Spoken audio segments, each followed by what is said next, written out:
Hello everyone, welcome back to my channel. In today's video I'm gonna show you recover your Facebook account if you cannot log in. Now I'm showing a very simple method step by step, so follow my all process very carefully. First of all, open Facebook apps. Before start the video, make sure to subscribe our channel and hit the bell icon for more updates. So let's get started.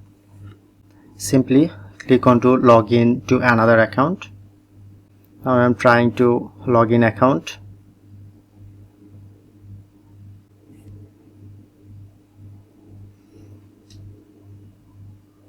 Once I am click on to login, then I cannot log in this account.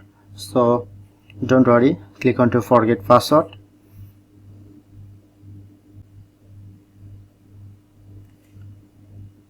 I cannot see my account. Finding your phone number or email address. Type here your email address. Click on continue.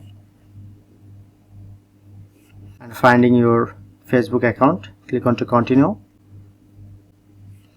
Now shown here to create a new password option, and here you can easily type a new password. And finally click on to continue. Then successfully recover your Facebook account if you cannot log in. So that's how you can do it. If in this video helpful, please hit the like button and subscribe our tutorial debug channel for more video.